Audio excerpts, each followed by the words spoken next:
प्रिया बिलारी जी का रुख करते हैं। सर, ये अचानक से जेडीयू का और नीतीश कुमार का दिल इतना बड़ा काहे हो गया कि 7 मंत्री पद और दे दिया भाजपा को?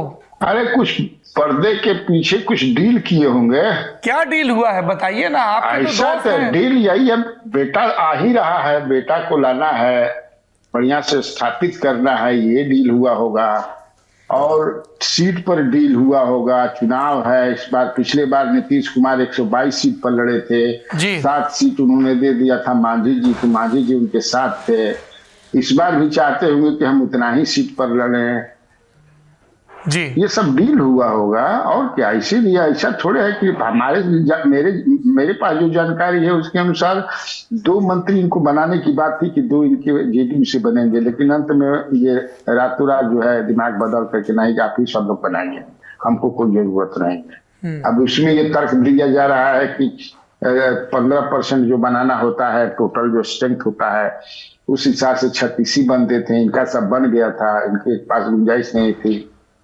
और ये पहली बार ऐसा हुआ है कि 36 मंत्री बने हैं, मतलब कोटा कंप्लीट पूरा किया गया। अदरवाइज 30-31 यही रहते थे। अब उसमें कई लोगों का ये मानना भी है कि नीतीश कुमार अब कमजोर हो गए हैं, बीजेपी जो कहती है। मुझे ऐसा कहीं कतई नहीं लगता है कि नीतीश कुमार जिसके पास 15% वोट है वो कमजोर हो जाएंगे। और एक ऑलरेडी दूसरे तरफ जो आदमी खड़ा है, पार्टी खड़ी है, नेता खड़े हैं और बुला रहे हैं कि जब भी जरूरत हो इधर आ जाइए। तो काहे कमजोरी होगी, क्यों कमजोरी होगी? लेकिन मुझे लगता है कि अब नीतीश कुमार इधर उधर जाएंगे नहीं, अब यही रहेंगे। और उन्होंने पर्दे के पीछे डील कर लिया है और आनंद पूर्वक यहाँ ठीक है जितना मंत्री बनाना हुआ बना।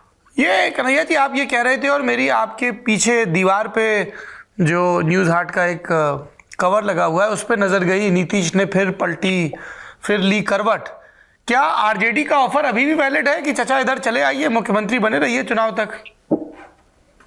वहां तो दरवाजा इनके लिए खुला हुआ है भाई। वो तो एकदम है कि जल्दी से आइए, देर मत कीजिए। आपकी पार्टी को बर्बाद कर देगी बीजेपी, पार्टी आपको मिल जाएगी, पार्टी खत्म हो जाएगी। जल्दी से आ जाइए। और आपको पिछले दिनों याद होगा लालू प्रसाद यादव ने कहा था कि हम लोग बीजेपी को नहीं आने देंगे। हम लोग का मतलब कि हम लोग छोटा भाई और बड़ा भाई दोनों मिल करके, आप समझिए उसको। इसलिए वो कह रहे हैं। इसलिए आप देख रहे हैं कि जब निशांत की बात हो रही है तो उसमें लालू परिवार बढ़ चढ़ करके कि निशांत को जल्दी से जल्दी आना चाहिए, पार्टी को बचाना चाहिए। इनके पार्टी के तो नीतीश के पार्टी के बोल ही रहे हैं, भोपाल मंडल से लेकर के जितने लोग हैं।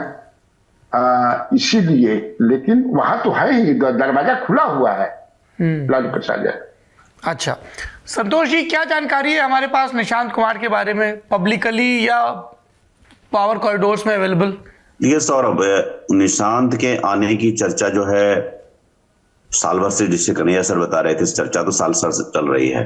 वो इस दिसंबर जो अभी बीता, दिसंबर में चर्चा थी कि अब इनको लाया जाए। तो इस चीज को नीतीश कुमार ने रोक दिया कि अभी रुको। उनसे 2-3 राउंड जो सीएम हाउस के सोर्स से जिससे बातचीत होती है, 2-3 राउंड इस नीतीश कुमार से भी बातचीत हुई है इस बारे में। तो उन्होंने कहा थोड़ा सा रुको। और निशांत को अब परिवार के, उनके जो एक्सटेंडेड फैमिली हैं, अपने परिवार में तो खैर वही हैं, एक चाचा रहते हैं साथ में, एक्सटेंडेड फैमिली हैं, तो वो कन्विंस कर रहे हैं कि पिता की विरासत है, 15-17% का वोट है, अब तुमको पॉलिटिक्स में तुमको आना पड़ेगा गाय। और एक तरह से उनको ये स्क्रिप्ट दिया गया कि तुमको अभी फिलहाल ज्यादा कुछ नहीं बोलना है, इतनी सी बातें गुड गवर्नेंस वाले पॉइंट पर। तो आप देख रहे हैं कि कहीं ना कहीं आप उनकी जो 3 या 4 अपीयरेंस अभी हो गए हैं, तो उसमें एक रूपता थोड़ी सी नजर आती है। वो जो कहना चाह रहे हैं कि भाई अच्छा काम किया है पिताजी को आप सपोर्ट कीजिए, और अपने आने की बात को वो रोक रहे हैं। लेकिन अब पूरी तरह से तैयारी हो गई है। 15 मार्च से 15 अप्रैल तक एक होली के बाद का खरमास होता है, इनऑस्पिशियस मंथ होता है। उसके बीत जाने के बाद 15 अप्रैल के बाद वो कभी भी वो ज्वाइन कर सकते हैं। और उसके पहले देखिए उनकी एक्टिविटी ऑलरेडी बढ़ गई है। जहां कहीं भी जाते हैं मीडिया चीज करता है तो आप छोटा मोटा बाइट देते हैं। अब 2 मिनट 3 मिनट तक बोलना उन्होंने शुरू कर दिया है। तो अब उनका आना निश्चित रूप से एकदम it's just a matter of time. अब उनके बारे में चर्चा हो रही है। आज ही हम लोग विधानसभा में थे तो पूर्व मंत्री प्रमोद कुमार से पूछा जा रहा था कि आपकी क्या प्रतिक्रिया है, तो बोल रहे थे कि बीजेपी समुद्र है, हमारे नेता तो नीतीश कुमार हैं, हम नीतीश कुमार को नेता मानते हैं, जेडीयू के पास कौन आएगा नहीं आएगा जेडीयू डिसाइड करे, बट हमारे नेता नीतीश कुमार है। मतलब उन्होंने ये कह दिया कि भाई वो जेडीयू का मैटर है। तो इस मामले में उन्होंने कहा कि हम स्वागत करते हैं, बट हम ट्रस्ट अभी भी नीतीश कुमार में करते हैं। ये चर्चा हो रही है, आरजेडी इंडोर्स कर रहा है कि भाई जो उन पर आरोप लगता है परिवारवाद का, कांग्रेस भी इंडोर्स कर रही है, सब वेलकम कर रहे हैं। ये आइए शिवानंद तिवारी सरीखे नेता जो नीतीश कुमार के धुर विरोधी माने जाते रहे हैं खास हाल के वर्षों में, वो भी खुल करके फेसबुक पोस्ट पर वो ऐसे भी अब सपोर्ट करते नजर आ रहे हैं। वो सब याद करते हैं कि कैसे निशांत का जन्म हम लोगों के सामने में हुआ है, कैसे कंप्लीटली वो नॉन कंट्रोवर्शियल फिगर है, और उसने जो मैसेजिंग देनी चाहिए एनडीए के को बोल करके कि एनडीए को डिक्लेयर करना चाहिए, और ये मैसेज उन्होंने दिया, लेकिन नीतीश कुमार ने इसको लिया नहीं। लाडला मुख्यमंत्री नीतीश कुमार को कहना भागलपुर की सभा में प्रधानमंत्री द्वारा, ये जेडीयू को के अंदर के नेताओं को बहुत अच्छा नहीं लगा। ये कहीं न कहीं उनको पैट्रोनाइजिंग लग रहा है। एक जमाने में आप 13-15 के समय का याद कीजिए, किस प्रकार के एक नरेंद्र मोदी एंटी नरेंद्र मोदी पॉलिटिक्स के न्यूक्लियस माने जाते रहे। नीतीश कुमार की क्या हनक थी। अब वो लाडला मुख्यमंत्री संबोडी लगता है कोई केयर कर रहे हैं, और छोटा भाई वाला ट्रीटमेंट, तो वो ये ठीक नहीं लग रहा है। तो उस संदर्भ में जो उसका कहना, आप देखिए कोई भी बड़ा नेता ये नहीं कह सकता था, न ललन सिंह कह सकते थे, नहीं संजय झा कह सकते थे, नहीं मनीष वर्मा कह सकते थे कि भाई आप एनडीए डिक्लेयर करिए। ये निशांत ने कहा, और अपने काडर को भी मैसेज दिया कि आप लोग भी फील्ड में जाइए और बताइए कि पिताजी ने क्या काम किया है। तो अब निशांत के आने की पूरी तैयारी हो गई है। चुनाव निश्चित रूप से नीतीश कुमार के नेतृत्व में लड़ा जाएगा।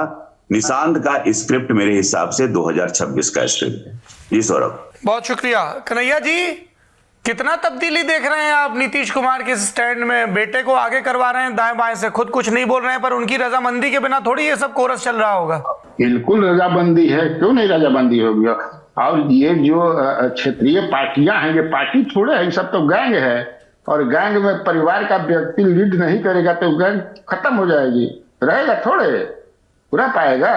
देख लीजिए पूरे देश भर में जितनी भी क्षेत्रीय पार्टियां हैं, उसका हेड कौन है, और वो तभी बच पाए, पार्टियां बच पाई।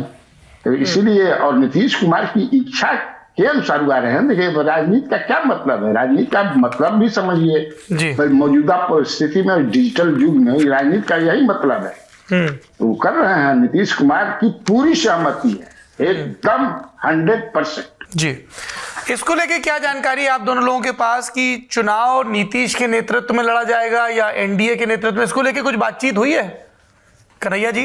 बड़ा कंफ्यूज, मतलब भाजपा ही के नेता कंफ्यूज कर दे रहे हैं। कभी कहते हैं कि नेतृत्व में ही के होगा, कभी सीएम फेस यही होंगे, फिर पलट जाते हैं। आज ही प्रेम कुमार कहे कि पार्लियामेंट्री बोर्ड तय करती है। उसके पहले दिलीप जायसवाल बोले, फिर उसमें पलट गए।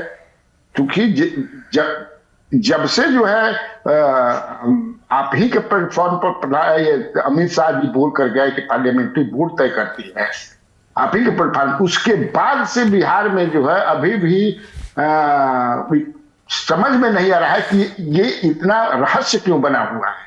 कोई कुछ बोल नहीं रहा है इस पर। हाँ, नेतृत्व में होगा, सीएम फेस होंगे कि नहीं, तो फिर उस पर अब वो आप नीतीश कुमार के पुत्र को कहना पड़ा ये एनडीए जो है जितना जल्दी हो सके पिताजी को सीएम फेस बताए।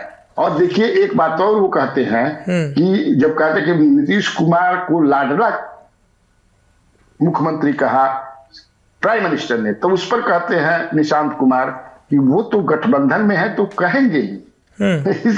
और एक बात और समझिए कि Nishant Kumar has not spoken even a single word against Lalu and his family। आप जान लीजिए तेजस्वी यादव, तेज प्रताप यादव, वो मुस्कुराते हैं, जो आप कहते हैं कि ये तो हमारे अंकल हैं, हमारे पिताजी के मित्र हैं। एक इंपॉर्टेंट बात आप बोल रहे थे, सीट्स की बात, जो कि 122 सीटों की बात हो रही थी, वो लड़ी थी उस समय। चिराग पासवान मत भूलिए, वो एनडीए से बाहर थे। इस बार चिराग इंपॉर्टेंट प्लेयर है, इस बार वो फार्मूला नहीं रहेगा, लेकिन उस चीज को प्रीम्प्ट करने के लिए और अपनी पॉलिटिकल पोस्टरिंग को पुरजोर दिखाने के लिए इन्होंने 122 से 25 सीटों की लिस्ट बनाई है, जो मुझे जो पता चला है। और उस लिस्ट में 20 ऐसे सीट हैं जो या तो बीजेपी लड़ी थी या जीती थी। मतलब कुछ सीटिंग सीट्स भी हैं बीजेपी की आज के डेट में, जिसमें से जेडीयू बार्गेन करके उनसे मांगना चाहती है। मैं ये नहीं कहूंगा स्वैप करना चाहती। स्वैप क्या करेंगे? आप तो 43 जीते ही थे, वो अपनी सीटिंग सीट कोई नहीं देना चाह रहे हैं, वो उनसे कुछ मांगना चाह रहे हैं। तो ये सारी इनिशियल पोस्टरिंग अब शुरू हो गई है। अब आने वाले दिनों में ये चीज इंटेंसिफाई होगा, लीडरशिप को लेकर के होगा। और ऑफकोर्स एक आरजेडी वाला ऑप्शन इनके पास हमेशा है। तो अभी बिहार की पॉलिटिक्स में गर्माहट बनी रहेगी। शुक्रिया। आरजेडी के खेमे में कन्हैया जी क्या तैयारियां दिख रही हैं? आरजेडी की तैयारी चल रही है जबरदस्त रूप से। आरजेडी अभी वेट कर रही है कि अगर नीतीश कुमार परेशान हो जाएंगे बीजेपी से, जो बताया उन्होंने कि कैसे जो है मैं भी पहले बता चुका हूं कि 122 सीट, ये 122 से कम पर लड़ने की इनकी तैयारी नहीं है जी। तो वो अभी तो है कि चूंकि नीतीश कुमार जहां रहेंगे सरकार बनाने की गारंटी वही रहेगी, जान लीजिए। अगर इधर है तो सरकार इनकी बनेगी, अगर उधर गए तो सरकार उनकी बनेगी 15%। तो अभी भी वो वेट कर रहे हैं। उन लोगों को लगता है कि नीतीश कुमार टुडे और टुमारो आएंगे ही, उनको ऐसा लगता है। क्योंकि बीजेपी चाहती है कि नीतीश कुमार के नेतृत्व में हम चुनाव लड़ें, लेकिन सरकार जो है का मुखिया माने चीफ मिनिस्टर हमारा हो। आप पिछले दिनों विजय कुमार सिन्हा ने बोला भी था कि अटल बिहारी वाजपेयी का सपना था कि बिहार में अपनी सरकार हो, अपना मुख्यमंत्री हो। तो इसलिए आरजेडी अभी वेट कर रही है। और देखिए आरजेडी में तेजस्वी यादव जो है वो तो स्कोर कर ही रहे हैं अपने स्तर से। उस नंबर जो अभी इमर्जिंग लीडर हैं जितने, चाहे तेजस्वी हो, सम्राट हो या फिर तेजस्वी, तो अभी तेजस्वी ही नंबर 1 पर है। लेकिन नीतीश कुमार का बेटा जिस दिन आ जाएंगे तो अब समझिए कि तेजस्वी नंबर 1 और वो बेटा जो है नंबर 2 हो जाएगा। जी हिमांशु जी हमारे साथ हैं। पटना में तो ये चर्चाएं चल रही हैं, पर दिल्ली में भाजपा के हेडक्वार्टर में क्या चर्चा है बिहार को लेकर? सौरभ जी, सबसे बड़ी बात यह है कि भारतीय जनता पार्टी का जो हेडक्वार्टर है वहां बिहार को लेकर पूरे प्लान को लेकर तैयारी चल रही है। सबसे बड़ी बात यह है कि भारतीय जनता पार्टी एक सर्वे करा रही है। वो एक ऐसा सर्वे है जो हर सीट पे हो रहा है और भारतीय जनता पार्टी इसको निष्पक्ष रूप से कराना चाहती है और वो देखना चाहती है कि कौन सी पार्टी वहां पर चुनाव जीत सकती है। पहली बात, क्योंकि भारतीय जनता पार्टी वहां अकेले चुनाव नहीं लड़ रही, उसके 4 सहयोगी दल है, जिसमें जेडीयू है, एलजेपी है, उपेंद्र कुशवाहा हैं, जितन राम मांझी हैं। ये वो लोग हैं जो बिहार में भारतीय जनता पार्टी के एक तरीके से कहें तो वो अलग जातियों का आधार देते हैं। भारतीय जनता पार्टी के पास जो आधार है वो अपर कास्ट का है। 24 के नतीजों के बाद तो नीतीश कुमार बहुत ज्यादा इंपॉर्टेंट है और इसीलिए आप देखिए 1-2 घंटे के अंदर बयान बदल जाता है। भारतीय जनता पार्टी इस तरीके की कोई गलती नहीं करेगी कि जिसका नुकसान उन्हें विधानसभा में उठाना पड़े और केंद्र की सरकार के अंदर नुकसान किसी तरीके का नुकसान हो जाए। ये कोई ऐसी गलती भारतीय जनता पार्टी नहीं करने वाली है। अब नतीजे अगर भारतीय जनता पार्टी के पक्ष में आए, पिछली बार की तरह की 73 भारतीय जनता पार्टी जीती और 42 सीटें जो है वो जेडीयू जीतता है, तो मुझे लगता है कि इस बार भारतीय जनता पार्टी अपना मुख्यमंत्री बनाने से नहीं चूकेगी। इसमें कोई दो राय नहीं है। आज भले ही बयान बदल दिया हो भारतीय जनता पार्टी के आलाकमान के कहने पर, प्रदेश नेतृत्व तो बिल्कुल नीतीश कुमार के साथ अलायंस नहीं करना चाहता था 24 में भी। ये बात कन्हैया जी और संतोष जी दोनों आपको बता सकते हैं कि जो 4 लोग मिलने आए थे गृह मंत्री अमित शाह से, जब उनको दिल्ली तलब किया गया गठबंधन को लेकर, तो उन्होंने कहा एक सुशील मोदी को छोड़कर कोई इस पक्ष में नहीं था कि नीतीश कुमार के साथ जाके सरकार बनाई जाए। और उसमें सम्राट चौधरी प्रदेश अध्यक्ष थे और उन्होंने तो कसम ली थी कि जब तक जो है वो नीतीश कुमार को मुख्यमंत्री के पद से नहीं हटा देंगे तब तक अपना जो साफा है वो नहीं खोलेंगे, पगड़ी नहीं खोलेंगे। तब उनको एक पार्टी के बड़े नेता ने कहा था कि अगर मैं मान गया तो आपको मानने में क्या दिक्कत है। कौन थे ये बड़े नेता? अब वो ऐड करूंगा थोड़ा सा। सौरभ, उसमें क्योंकि वो बड़े नेता बहुत बड़े हैं और उन्होंने कहा कि मैं मान गया। वाह वाह, और क्या अगर बात है हिमांशु तो जी, मानने बड़े का नेता दिक्कत बहुत है। बड़े हैं, इसी की रीलें कटती हैं। नहीं अब वो मैं देखिए मैं इसलिए कह रहा हूँ ये कि बहुत रील वाले बहुत चक्कर में बड़े मैं वाली कभी भी बात नहीं कर दी करता। आपने। और एक नेता ने तो ये भी कहा था भारतीय जनता पार्टी के बंद कमरे में, उस वक्त मैं और एक मेरे जो एडिटर हैं वो गए थे मिलने, तो उन्होंने कहा था कि भाई मेरे जीते जी तो नीतीश कुमार एनडीए में नहीं आ सकते। और उसके बाद नीतीश अमित कुमार शाह आए। का अमित शाह का नाम नहीं ले रहे हैं आप? नहीं मैं अमित शाह की बात नहीं कर रहा। ये इतनी जल्दी आपने मना किया ना कि और पुष्टि हो गई। नहीं मैं अमित शाह का नाम नहीं ले रहा, मैं एक जनरल बात कह रहा हूं, एक बड़े नेता ने कहा था। और आप देखिए, भाजपा इसलिए में कहते हैं सबसे कि बड़े नेता राजनीति है में- नरेंद्र मोदी। आप नरेंद्र मोदी के अब साथ आप- कमरे में नहीं थे, ये मैं दावे से नहीं। कह सकता हूं। आप बचे दो, नहीं, मैं अमित शाह और गृह जेपी मंत्री अमित नड्डा। शाह के साथ भी नहीं था। मैं गृह मंत्री अमित शाह के साथ भी तो नहीं बचे था, ना दो, JP अमित नड्डा। शाह और एक जेपी अलग- नड्डा। नहीं ना गृह मंत्री अमित शाह के साथ था, ना जेपी नड्डा के साथ और था। कोई मैं बड़ा आपको नेता बता रहा नहीं हूं। है, और कोई बड़ा नेता नहीं है। सॉरी सर, यूपी में चलिए। योगी आदित्यनाथ है, लेकिन दिल्ली और देश भर के ये सांगठनिक कहा फैसलों गया में वो था। इन्वॉल्व नहीं और इस रहते हैं। बात को मैंने ऑन एयर जब इस बार सरकार बदली 28 जनवरी को, तब मैंने कहा भी था कि उन नेताजी ने ये कहा था कि मेरे जीते जी नहीं बनेंगे, नीतीश कुमार एनडीए में आ सकते हैं। लेकिन इसीलिए कहते हैं कि राजनीति में किसी भी चीज को ये नहीं मान लेना चाहिए कि नेता ने जो कहा वही होगा। जी, राजनीति जो है वो संभावनाओं का खेल है और अपने नफे नुकसान को देखते हुए फैसले लिए जाते हैं और बदले जाते हैं। बड़े नेता, बहुत बड़े नेता क्या है हिमांशु जी? हिमांशु जी जितनी बात बोले, हम लोग बहुत ज्यादा एक्स्ट्रापोलेट करते हैं पॉलिटिक्स में, उतना होता नहीं है। बहुत सिंपल लॉजिक है। इस बार आप देखिएगा, मैं आज बोल रहा हूं 100 सीट पर दोनों लड़ेंगे। 100 एक साइकोलॉजिकल नंबर है। 100 सीट लड़ेंगे और 43 सीट्स में 30 सीट चिराग को दिया जाएगा, 7 और 13 में से जीतन राम मांझी और उपेंद्र कुशवाहा को सेटल करना पड़ेगा। मैं दूसरी बात बोल रहा हूं कि 100 सीट पर ऑप्टिमिस्टिकली लड़ करके बीजेपी की आज के डेट में 84 सीट्स हो गई है। उन्होंने 74 जीता था, तो बीच बीच में और सब पार्टी से मर्ज किया, वीआईपी आया, ये सब करके 84 हो गया। ये बहुत ही ऑप्टिमिस्टिक नंबर है। तो 100 में कितना जीत लेंगे?